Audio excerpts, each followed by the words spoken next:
الحمد لله كفى وسلام على عباده الذين اصطفى أما بعد. قال الله تبارك وتعالى في كلامه المجيد والفرقان الحميد: بسم الله الرحمن الرحيم إنا فتحنا لك فتحا مبينا. وقال تعالى في مقام آخر: إذا جاء نصر الله والفتح ورأيت الناس يدخلون في دين الله أفواجا فسبح بحمد ربك واستغفره إنه كان توابا. سبحان ربك رب العزة عما يصفون وسلام على المرسلين والحمد لله رب العالمين. اللهم صل على سيدنا محمد وعلى آل سيدنا محمد بارك وسلم. اللهم صل على سيدنا محمد وعلى آل سيدنا محمد بارك وسلم. اللهم صل على سيدنا محمد وعلى آل سيدنا محمد بارك وسلم. محبت میں ہے وہ قوت کہ بنے سنگ بھی موم، حسن اخلاق سے کافر کو مسلمان کر دے. معزز سامعین کرام، ملت اسلامیہ کے عزیز نوجوانوں، بزرگان ملت، ایک ہوا چلائی جا رہی ہے کہ اسلام میں نعوذ باللہ جبر و اکراہ ہے، زبردستی ہے، محبت میں پھنسا کر ورگلا کر کسی کو مسلمان بنانے کی پلاننگ ہو رہی ہے، کی جا رہی ہے، سازش ہو رہی ہے، ایک ہوا چلائی جا رہی ہے، جبکہ شریعت اور قرآن ہمیں کہتا ہے کہ لا اکراہ فی الدین، دین میں کوئی زبردستی نہیں ہے. اب جو تیزی کے ساتھ اسلام پنپ رہا ہے، پھل پھول رہا ہے، اس کے پیچھے جو چیز کار فرما ہیں ان کو ان لفظوں میں بتایا گیا ہے کہ اسلام کی فطرت میں قدرت نے لچک دی ہے، جتنا تم دباؤ گے اتنا یہ ابھرے گا. تو جتنا کچھ اسلام کے خلاف پروپیگنڈا کیا جا رہا ہے، سازشیں کی جا رہی ہیں، چیزیں پھیلائی جا رہی ہیں، نفرتیں پھیلائی جا رہی ہے، اتنا زیادہ اسلام کو سمجھا جا رہا ہے، اسلام سے لوگ نزدیک آ رہے ہیں،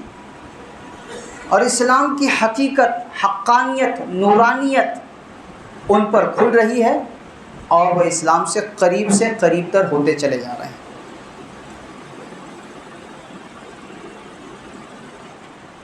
اللہ تبارک و تعالیٰ نے قرآن عظیم الشان میں اللہ کے نبی صلی اللہ تعالیٰ علیہ وسلم کہ حسن اخلاق کی برکت سے رونما ہونے والی چیزوں کو آشکارا فرمایا ہے کہ اللہ کے نبی صلی اللہ تعالیٰ علیہ وسلم کے اخلاق ہی تھے کہ فتح مکہ کی طرف ہمیں عود کرنا چاہیے، اس طرف ہلکی سی نظر ڈالنی چاہیے کہ کیا منظر تھا، کیسے لوگ تھے مسلسل 13 سال جنہوں نے تکلیف ہی پہنچائی، اسلام کو ختم کرنے کی پلاننگ ہی کی، کوئی کسر باقی نہیں چھوڑی اسلام اور اہل اسلام کو مٹانے کے لیے. لیکن اللہ کے نبی صلی اللہ تعالیٰ علیہ وسلم ان تمام چیزوں کے بعد، صبر کے بعد، جب اللہ تبارک و تعالیٰ فتح مبین، فتح مکہ سے آپ کو سرفراز فرما رہے ہیں، تو منظر کیا ہو رہا ہے. قرآن عظیم الشان میں ایک جگہ پر سیدنا سلیمان علیہ السلام کے واقعے میں یہ تذکرہ ہے کہ جب بادشاہ کسی بستی میں داخل ہوتے ہیں تو اس کے عزت دار لوگوں کو بے عزت کر دیتے ہیں،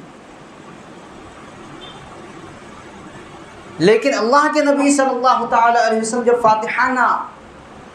شان نبوت کے ساتھ داخل ہو رہے ہیں تو آپ کے دخول کا انداز کیا ہے، آپ کیسے داخل ہو رہے ہیں، یہ ساری چیزیں اور اس پر جو نتیجہ برآمد ہوا اس پر نظر کرنے کی ضرورت ہے. چنانچہ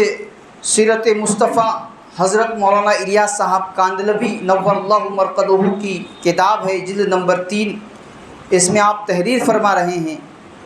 کہ حضرت صلی اللہ تعالیٰ علیہ وسلم 10ویں رمضان المبارک کو 10,000 قدسیوں کی جمعیت کے ہمراہ لے کر بعد نماز عصر مدینہ منورہ سے بقصد فتح مکہ مکرمہ کی طرف روانہ ہوئے۔ بخاری اور فتح الباری صفحہ نمبر 2 جلد نمبر 8 میں یہ بات لکھی ہوئی ہے۔ اور ازواج مطہرات میں سے حضرت ام سلمہ رضی اللہ تعالیٰ عنہ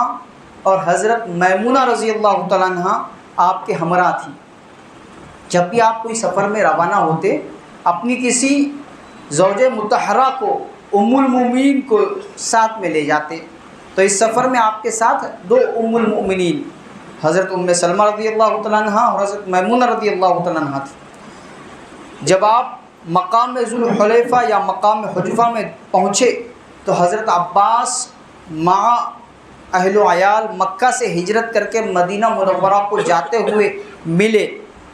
آپ نے ارشاد فرمایا،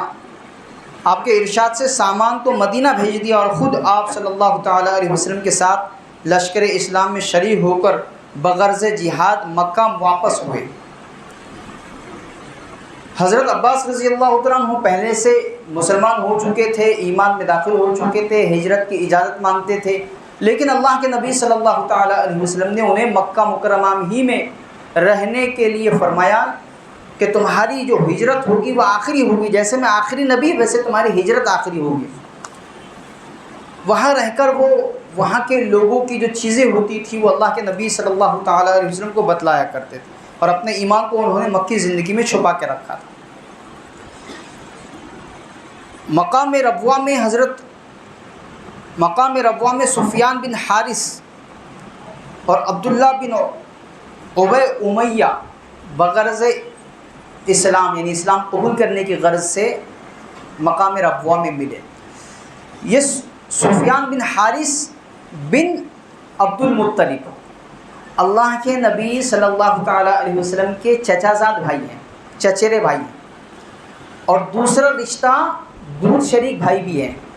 انہوں نے حضرت حلیمہ رضی اللہ تعالیٰ عنہ کا دودھ پیا ہے، اس ناطے سے دونوں دودھ شریک بھائی ہوئے۔ مکی زندگی میں اللہ کے نبی صلی اللہ تعالیٰ علیہ وسلم کے ہمراہ رہتے تھے، بہت زیادہ ساتھ رہتا تھا، لیکن جیسے ہی نبوت کا اظہار ہوا دوستی دشمنی میں تبدیل ہو گئی۔ جتنے گہرے دوست تھے انہوں نے سفیان بن حارث بن عبد المطلب نے اتنی گہری دوستی پالی، لیکن جب فتح مکہ ہونے والا ہے، اب اللہ کے نبی صلی اللہ تعالیٰ علیہ وسلم نکل رہے ہیں، تو مقام ربوہ میں یہ ملاقات کے لیے آئے کہ میں اسلام قبول کرنا چاہتا ہوں۔ اور ساتھ میں ایک اور صاحب ہیں عبداللہ بن ابی امیہ،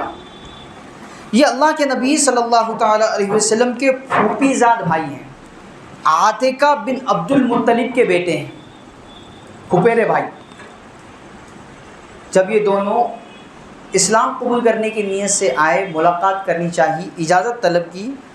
تو اللہ کے نبی صلی اللہ تعالیٰ علیہ وسلم کو ان دونوں سے بہت تکلیفیں پہنچی تھیں، اس لیے آپ صلی اللہ تعالیٰ علیہ وسلم نے اعراض فرمایا اور حاضری کی اجازت نہیں دی۔ ام المؤمنین حضرت سلمہ رضی اللہ تعالیٰ عنہ نے سفارش کی اور عرض کیا، یا رسول اللہ، ایک آپ کے چچا کا بیٹا ہے اور دوسرا آپ کی پھوپھی کا بیٹا ہے۔ آپ نے فرمایا مجھے ان کے ملنے کی ضرورت نہیں، ابن عم یعنی سفیان بن حارث نے میری آبرو ریزی کی، اور پھوپھی کا بیٹا وہ شخص ہے جس نے مکہ میں کہا تھا خدا کی قسم میں ہرگز ایمان نہیں لاؤں گا یہاں تک کہ تو سیڑھی لگا کر آسمان پر چڑھ جائے اور میں بچشم خود تجھ کو دیکھ رہا ہوں، پھر ایک دستاویز لے کر آسمان سے اترے، 4 فرشتے تیرے ساتھ ہوں، اس کے باوجود اور وہ گواہی دیں کہ تو اللہ کا رسول ہے، پھر بھی میں تجھ پر ایمان نہیں لاؤں گا۔ یہ سخت جملے۔ ام سلمہ رضی اللہ تعالیٰ عنہ نے عرض کیا، یا رسول اللہ، آپ کے مکارم اخلاق سے یہ امید ہے کہ آپ کا چچا زاد بھائی، پھوپھی زاد بھائی اس سے محروم نہ رہیں۔ آپ کی جو عام شفقت، عام معافی ہے، اس سے آپ کے جو قریبی جو رشتہ دار ہیں محروم نہیں رہنے چاہیے۔ ادھر ابو سفیان بن حارث نے کہا کہ بارگاہ رسالت میں اگر مجھے اجازت نہیں ملی تو میں اپنے بیٹے جعفر جن کے ساتھ وہ آئے تھے اس کو لے کر جنگل بیابان میں چلا جاؤں گا، بھوکا پیاسا رہوں گا اور ایسے ہی مر جاؤں گا۔ ام المومنین کی شفاعت اور ان کی لجاجت ندامت کو دیکھ کر سن کر اللہ کے نبی صلی اللہ تعالیٰ علیہ وسلم نے حاضری کی اجازت دی اور دونوں مشرف باسلام ہوئے۔ اب اللہ کے نبی صلی اللہ تعالیٰ علیہ وسلم مکہ مکرمہ میں داخل ہو رہے ہیں۔ داخل ہونے کا انداز بہت نرالا، بہت پیارا، بہت انوکھا۔ احادیث مبارکہ میں منظر ملتا ہے کہ حضرت صلی اللہ تعالیٰ علیہ وسلم گدا نامی جگہ کی جانب سے مکہ مکرمہ میں داخل ہوئے۔ مکہ میں داخل ہوتے وقت حضرت صلی اللہ تعالیٰ علیہ وسلم کعبۃ اللہ کے ادب و احترام کو غایت درجہ محفوظ رکھتے ہوئے تواضع کے ساتھ سر جھکا ہوئے شاہانہ شان سے داخل، بہت زیادہ اکڑ کے ساتھ داخل نہیں ہوئے، بہت تواضع کے ساتھ، بہت انکساری کے ساتھ۔ صحیح بخاری میں عبداللہ بن مغفل رضی اللہ تعالیٰ عنہ سے مروی ہے کہ میں نے فتح مکہ کے دن رسول اللہ صلی اللہ تعالیٰ علیہ وسلم کو دیکھا کہ ناقہ پر سوار ہیں، خوش الحانی کے ساتھ سورہ انا فتحنا تلاوت فرما رہے ہیں۔ اس عظیم الشان فتح کے وقت مسرت اور نشاط فرحت اور انبساط کے آثار کے ساتھ بارگاہ خداوندی میں تضرع، تذلل، تمسکن کے آثار آپ کے چہرے پر نمایاں ہیں۔ حضرت انس رضی اللہ تعالیٰ راوی ہیں کہ آپ صلی اللہ تعالیٰ علیہ وسلم مکہ میں فاتحانہ داخل ہوئے تو تمام لوگ آپ کو دیکھ رہے تھے، لیکن آپ تواضع کی وجہ سے سر جھکائے ہوئے تھے۔ معجم طبرانی میں ابو سعید خدری رضی اللہ تعالیٰ سے مروی ہے کہ فتح مکہ کے دن آپ نے فرمایا یہ وہ ہے جس کا اللہ نے مجھ سے وعدہ فرمایا، اور یہ آیت تلاوت فرمائی اذا جاء نصر اللہ والفتح۔ بہت زیادہ عاجزی انکساری کے ساتھ جب جیسے مکہ مکرمہ میں داخل ہو رہے ہیں، اپنی چچا زاد بہن ام ہانی کے گھر تشریف لے گئے، غسل فرمایا، چاشت کا وقت تھا، 8 رکعت نماز چاشت کی پڑھی، اور پھر حرم پاک مسجد حرام میں آپ داخل ہوئے۔ اور راوی کہتے ہیں کہ 360 بت حرم میں رکھے ہوئے تھے خانہ کعبہ کے ارد گرد، چھڑی تھی آپ کے پاس، ایک ایک چھڑی سے آپ اس کو ضرب دیتے اور ہٹاتے جاتے۔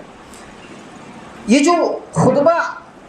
باب کعبہ پر آپ نے دیا یہ سننے جیسا ہے۔ فرمایا اللہ کے سوا کوئی معبود نہیں، اس نے اپنا وعدہ سچ کر دکھایا اور اپنے بندے کی مدد کی، دشمنوں کی تمام جماعتوں کو جس نے تنہا شکست دی۔ آگاہ ہو جاؤ کہ جو خصلت، عادت، خواب جانی ہو یا مالی جس کا دعویٰ کیا جا سکے وہ سب میرے قدموں کے نیچے ہیں۔ پھر اللہ کے نبی صلی اللہ تعالیٰ علیہ وسلم نے ارشاد فرمایا اے گروہ قریش، تمہاری میری نسبت تمہارا کیا خیال ہے کہ تمہارے ساتھ میں کیا معاملہ کروں گا؟ لوگوں نے کہا بھلائی کا، آپ شریف بھائی ہیں، شریف بھائی کے بیٹے ہیں۔ آپ نے فرمایا تم سے وہی کہتا ہوں جو یوسف علیہ السلام نے اپنے بھائیوں سے کہا تھا کہ آج تم پر کوئی عتاب، کوئی ملامت نہیں ہے، جاؤ تم سب کے سب آزاد ہو۔ عرب میں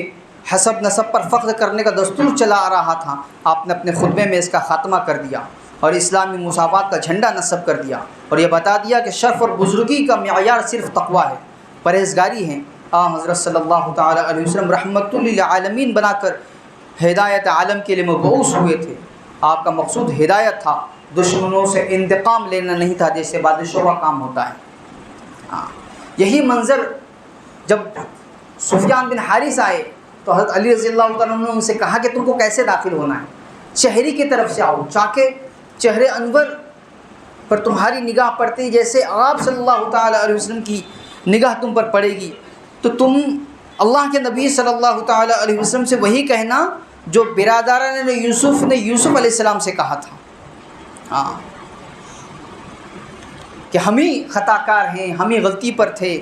اور ہم اپنے کیے پر شرمندہ ہیں۔ تو اس پر اللہ کے نبی صلی اللہ تعالیٰ علیہ وسلم نے ان سے بھی وہی فرمایا لا تثریب علیکم اليوم اذهبوا انتم الطلقاء، آج کوئی باس پرس تم سے نہیں ہوگی۔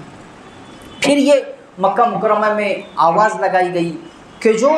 ابو سفیان کے گھر میں پناہ لے گا اس کو امن، جو مسجد حرام میں پناہ لے گا اس کو امن۔ حضرت ام ہانی کہنے لگی میرے شوہر اور ان کے چند رشتہ دار پناہ لینے کے لیے میرے گھر میں آئے ہیں اور علی بن ابی طالب چاہتے ہیں کہ ان کو قتل کر دیں۔ آپ صلی اللہ تعالیٰ علیہ وسلم نے منع فرمایا۔ یہ جو عام معافی ہوئی، اور ایسے لوگ کہ جنہوں نے بہت کڑی دشمنی کی تھی اسلام اور اسلام کے ماننے والوں کے ساتھ، آپ کا حسن اخلاق دیکھ کر اور آپ کی یہ محبت شفقت دیکھ کر گروہ در گروہ لوگ اسلام میں داخل ہونے لگے، اور خود فتح مکہ کے دن پہاڑی پر کھڑے سفیان حضرت عباس دونوں بھی کھڑے ہیں، اور جوک در جوک لوگوں کو آتا دیکھ کر سفیان بن حارث کہنے لگے کہ تمہارے بھتیجے کی آواز پر گروہ در گروہ لوگ آ رہے ہیں، جیسے کسی بادشاہ کے پاس آتے ہیں۔ فرمایا یہ بادشاہی اثر نہیں ہے، نبوی اثر ہے، یہ نبوت کا اثر ہے۔ ایسے ہی سارا معاملہ چلا آیا اور چلتا رہا۔ نبی اکرم صلی اللہ تعالیٰ علیہ وسلم کا یہ حسن اخلاق، آپ صلی اللہ تعالیٰ علیہ وسلم کی یہ مہربانی شفقت کا اثر ہر زمانے میں چلتا رہا۔ صحابہ کرام جہاں پہنچے اسی مودت کے ساتھ، شفقت کے ساتھ، خوش اخلاقی کے ساتھ رہتے رہے، کاروباری چیزوں کے ساتھ اسلام انہوں نے دکھایا، تعلیمات دکھائی، اپنے جسم سے اسلام کو عمل کر کے دکھایا۔ کتابوں میں صرف اسلام نہیں بلکہ اپنی پریکٹیکلی زندگی سے بتایا کہ یہ ہے اسلام، اس کو اسلام کہتے ہیں اور اسلام کی یہ تعلیمات ہیں۔ اور ہر زمانے میں لوگوں نے صحابہ کرام، تابعین، تبع تابعین، اولیاء کرام کی زندگی میں جب اسلام دیکھا تو ان کی زندگی کے اسلام کو دیکھ کر وہ متاثر ہوئے اور وہ اسلام میں آنے کا ذریعہ بنے۔ ہمارے ملک ہندوستان میں بھی یہی ہوا، اسلام پھیلتا رہا اور ہر ملک میں گیا اسی نوعیت کے ساتھ، اسی سطح کے ساتھ۔ عراق میں، سیریا میں، فلسطین میں، تونس میں، الجزائر میں، ایران میں، ترکستان میں، خراسان میں، اور خود ہمارے ملک میں معین الدین چشتی کے شکل میں نظام الدین اولیاء، قطب الدین بختیار کاکی، شرف الدین یحییٰ منیری، سید احمد شہید، شاہ ولی اللہ محدث دہلوی، مرزا مظہر حق جانے جانا رحمۃ اللہ علیہ کی شکل میں لوگوں نے اسلام دیکھا، اسلام کا عکس دیکھا، فرشتے اترتے دیکھے، اللہ کی مدد اور نصرت دیکھی، اسلام کو ان کی زندگی میں پنپتے دیکھا۔ ہمارے اپنے ملک میں بھید بھاؤ تھا، اونچ نیچ تھی، ان اللہ والوں نے آ کر ساری چیزوں کو توڑ دیا، سارے بتوں کو توڑ دیا۔ ایک ہی صف میں کھڑے ہو گئے محمود و ایاز، نہ کوئی بندہ رہا کوئی بندہ نواز۔ بادشاہ بھی اسی صف میں ہے اور غلام بھی اسی صف میں ہے۔ جب یہ منظر لوگوں نے دیکھا کہ یہاں کوئی بھید بھاؤ نہیں ہے تو اپنے من کی شانتی کے لیے، آتما کو سکون دینے کے لیے لوگ ان کے پاس آتے رہے اور ان کو سکون ملتا رہا کہ یہاں پر کوئی بھید بھاؤ نہیں ہے، کوئی اونچ نیچ نہیں ہے، کوئی گورا کالا نہیں ہے، یہاں تو سب کو اپنا بنا کر رکھا جاتا ہے۔ اس سے متاثر ہو کر لوگوں نے اسلام قبول کیا ہے۔ کسی کا زور زبردستی، کسی کا اکراہ نہیں تھا۔ تو یہ چیز سمجھنے کی ضرورت ہے، اور ہمیں سب سے پہلے آج جو نشانے پر ہے اسلام اور مسلمان، اس کی وجہ کیا ہے؟ کبھی ہم میں تم میں بھی راہ تھی، کبھی ہم میں تم میں بھی چاہ تھی، کبھی ہم بھی تم بھی تھے آشنا، تمہیں یاد ہو کہ نہ یاد ہو۔ جب تک اسلام مسلمانوں کے اندر تھا، ان کی عملی زندگی میں تھا، ان کے برتاؤ میں تھا، ان کے لین دین میں تھا، ان کی باتوں میں تھا، ان کی زندگی کے ہر شعبے میں تھا، لوگ متاثر ہو کر ان کے قریب آتے تھے، ان کی مجلسوں میں بیٹھا کرتے تھے، ان کے پاس آ کر انہیں سکون ملا کرتا تھا۔ لیکن جیسے ہی لوگوں کا دیکھا دیکھی، اغیار کی نقالی میں مسلمان نکل پڑے، اور چلتا ہوں تھوڑی دور ہر راہ رو کے ساتھ، جانتا نہیں ہوں ابھی رہبر کو میں، یہ جب منظر ہونے لگا کہ اسلام زندگی سے نکل کر دور چلا گیا اور لوگوں کے غلط طریقے مسلمانوں کی زندگی میں آنے لگے، تو پھر لوگ جیسے وہ دوسروں سے بیزار تھے، مسلمانوں سے بھی بیزار ہونے لگے۔